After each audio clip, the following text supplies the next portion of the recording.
Êtes-vous plein de ressentiment parce que vous sentez que quelqu'un vous exploite maintenant ou vous a exploité?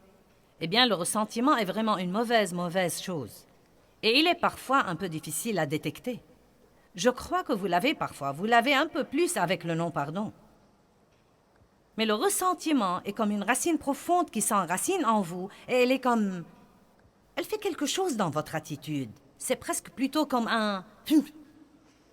Vous savez, cette chose qui est juste. Vous savez, nous ne sommes pas ouvertement fâchés contre vous, mais nous sommes... Juste. Tu m'embêtes plutôt. Tu sais, je t'en veux plutôt. Je n'aime pas que tu sois béni et je n'aime pas que tu passes me voir. Et je n'aime pas ton allure. Vous savez, juste...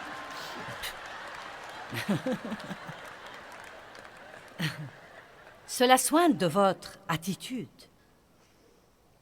Je crois que ça fait partie de la raison pour laquelle les gens font des dépressions. Ce n'est pas la seule raison. Il y a beaucoup de raisons pour ce genre de choses. Mais je pense que c'est en grande partie la raison pour laquelle les gens ont comme une lourdeur dans leur vie. Parce qu'ils sont irrités, ils sont aigris.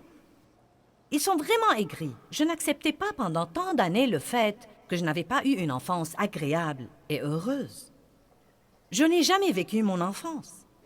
J'ai manqué toute cette partie de ma vie. J'ai travaillé et j'ai été responsable d'aussi loin que je m'en souvienne.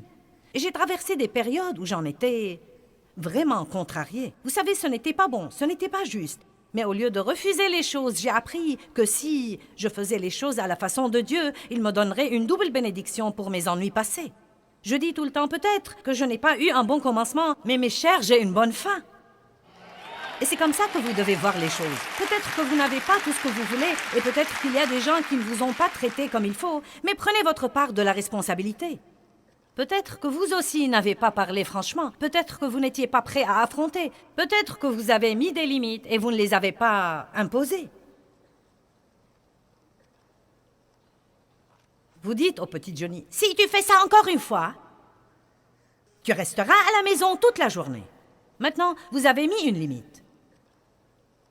La prochaine fois qu'il le fait, je t'ai dit que si tu faisais ça encore une fois, tu resterais à la maison. Je te dis que si tu fais ça encore une fois...